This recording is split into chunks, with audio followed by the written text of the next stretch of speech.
he's what's it been like? I just talked to your brother, but from your perspective, what do you think it's like for him to play the old school for the national championship? It's probably a pretty cool moment for him. You know, a lot of those guys are still his buddies over there. You know, you obviously want to be able to beat your buddies, have a little bit of bragging rights, but I think it's just a national championship regardless, though. Regardless if it's ex school or not, but yeah, it's a cool moment for him, I'm sure. Sonny, how special is it for you just to get to go through this with your brother?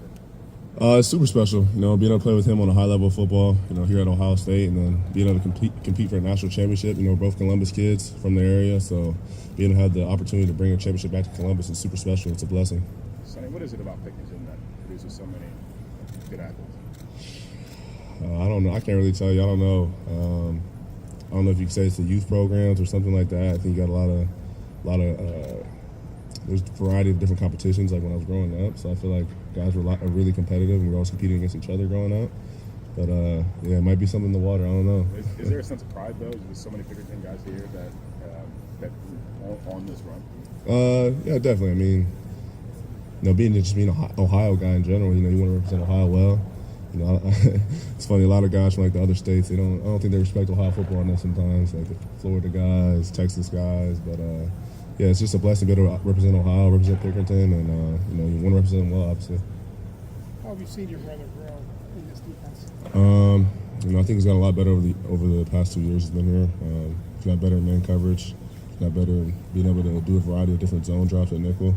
I think you see Jordan Hancock do it a lot in the game time reps, and you know, he's had his fair share of game time reps with those third downs and things like that. And I think he's came in and done his job pretty well. But I think he's just earning trust each week, week after week after week. He's earning trust with Coach Knowles. So I think you know, he's got to keep getting better. I'm proud of him. So which hit was better, the one that you had on the back of Tennessee or the one at home? I don't really know, honestly.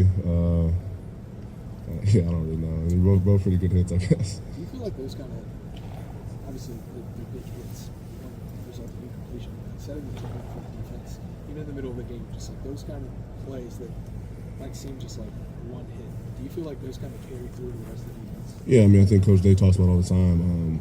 When you go out there and play a game, early on in the game, there should be individual players on both sides of the ball that are setting the tone. Like, for example, you see like Lathan when he played Oregon, hitting that running back early in the game. I feel like that sets a tone.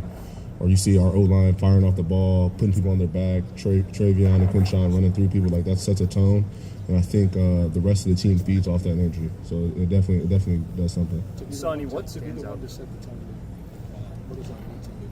As a guy who's been first year as a linebacker, new coach, what does it mean to set the tone? Yeah, obviously, you want to set the tone as a linebacker. You want to be physical. You want to let everyone know you're physical. You want to let a guy know I'm gonna be here for 4 quarters. But you're not chasing after the play. But I mean, it definitely feels good to be the one to set the tone, no doubt.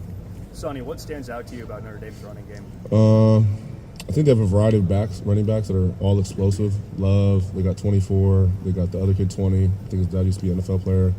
And then also another part of the run game is the quarterback. He's very explosive. He runs hard, but I think there's just a variety of ways they can do it, and they're very physical with the way they run the ball. What's different about defending a team that runs the quarterback as much as Notre Dame does? I mean, Leonard gets like 11 carries a game. I think it adds a whole nother what's the word I'm looking for? Dimension to the game. Yes, a whole nother dimension to the game. And obviously, when you have a quarterback running the ball, it adds an extra hat in the box or extra blocker. So it kind of messes with the defense sometimes. Sometimes you may have to bring an extra hat into the box and match that. So it can be a little tricky sometimes. Is he as dangerous as scrambling as he is with design runs, or it seems like he does both? Yeah, I think he's dangerous either or.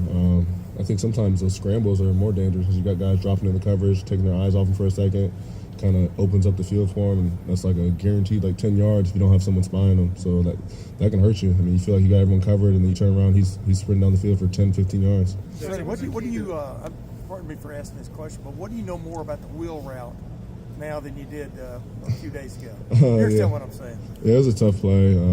Yeah. I mean, you're in cover 3. You got to protect the inside first. It's a fast guy, but I think you got to get hands on him. You got to collision him to mess up the timing of the route.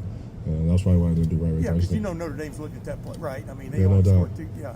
And then the other thing, Lorenzo, when y'all were playing little kids, did you see him more as a DB or a wide receiver way back when? I mean, we were younger, probably receiver. He didn't play that Probably more of a receiver. He was always like so explosive. He was scoring so many touchdowns. But as we got to high school, I could see like his build and his speed and his size and physicality would definitely work at DB as well. So I was pretty interested to see if he was ever going to switch to DB, which obviously he did now. Sonny, what's the key to dealing with an offense that just finds a way? You got to match their physicality. You got to match their will. I mean, when you say they find a way, I think that has to do something with their will, and starts with their head coach and Coach Freeman. I think he does a great job with their team, and it flows all the way down to the players. I think the quarterback, Riley Leonard, I think he's a huge part of that will to just get it done. I think you see a lot of times in like 4th and 1s, 4th and 2s, or 3rd and 3s, 3rd and 6s. They give him the ball. I think that's their guy. I think he's a great competitor. He's a great leader. I think the offense feeds off of him. Sonny, thank you. Thank you. Thanks, Thanks, Sonny. Sonny.